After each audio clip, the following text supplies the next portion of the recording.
வணக்கம் ஸ்டூடெண்ட்ஸ். நாம் இப்போ பார்க்கக்கூடிய டாபிக் என்னென்னு பார்த்தீங்க அப்படின்னா effect of alloying elements on steel. பொதுவாக ஸ்டீல் அப்படிங்கிறது அயன் ப்ளஸ் கார்பன் காம்பினேஷன் தான் நாம் ஸ்டீல்னு சொல்லுவோம். இதில் கார்பனோட பர்சன்டேஜ் 0.02லேருந்து 2% வரைக்கும் இருக்கும். இது கூட வேறு அலாயிங் எலமெண்ட்ஸ் என்ன பண்ணலாம் அப்படின்னா ஆட் பண்ணலாம். இப்படி ஆட் பண்ணுறதுனால அதோட மெக்கானிக்கல் ப்ராப்பர்ட்டிஸை இம்ப்ரூவ் பண்ணலாம். இப்போ நாம் 4 முக்கியமான அலாயிங் எலமெண்ட்ஸை பற்றி பார்க்க போகிறோம். அதில் நம்பர் 1 என்ன அப்படின்னா கார்பன்.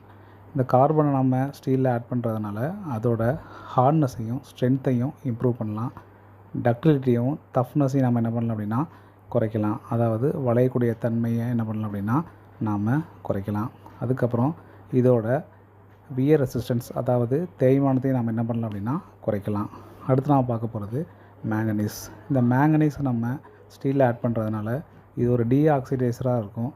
இதனால் ப்ளோஹோல்ஸ் டெவலப் ஆகிறத நாம் ரெடியூஸ் பண்ணலாம். அதுக்கப்புறம் இதோட ஹார்டனபிலிட்டியை நம்ம என்ன பண்ணலாம் அப்படின்னா என்ஹான்ஸ் பண்ணலாம். எவ்வளோ டெப்த் வரைக்கும் ஹார்ட்னஸ் இருக்குங்கிறத நாம் என்ஹான்ஸ் பண்ணலாம். அதுபோக இதோட ஸ்ட்ரென்த்தையும் ஹார்ட்னஸையும் என்ன பண்ணலாம் அப்படின்னா நாம் இம்ப்ரூவ் பண்ணிக்கலாம். அடுத்து நாம் பார்க்கக்கூடிய அலாயிங் எலிமெண்ட்ஸ் என்ன அப்படின்னா குரோமியம். இந்த குரோமியம் ஆட் பண்ணுறதுனால ஸ்டீலோட ஹார்ட்னஸ், ஸ்ட்ரென்த், வியர் ரெசிஸ்டன்ஸ் இந்த 3 என்ன பண்ணிக்கலாம் அப்படின்னா இம்ப்ரூவ் பண்ணிக்கலாம். இந்த குரோமியம் ஆட் பண்ணுறதுனால அதோட கரோஷன் என்ன பண்ணலாம் அப்படின்னா நாம் ரெடியூஸ் பண்ணிக்கலாம். இதுதான் இதோட முக்கியமான ப்ராப்பர்ட்டி. இதனால தான் நம்மளுக்கு ஸ்டெயின்லெஸ் ஸ்டீல் அப்படிங்கிற ஒரு ஸ்டீல் டெவலப் ஆகுது. இந்த ஸ்டெயின்லெஸ் ஸ்டீல் இருக்கணும் அப்படின்னா குரோமியமோட பர்சன்டேஜ் 10.5% மேலே என்ன பண்ணியிருப்பாங்க அப்படின்னா ஆட் பண்ணியிருப்பாங்க. அடுத்து நாம் பார்க்க போகிறது நிக்கல். நிக்கல் ஆட் பண்ணுறதுனால இதோட டஃப்னஸ் என்ன பண்ணிக்கலாம் அப்படின்னா இம்ப்ரூவ் பண்ணிக்கலாம்.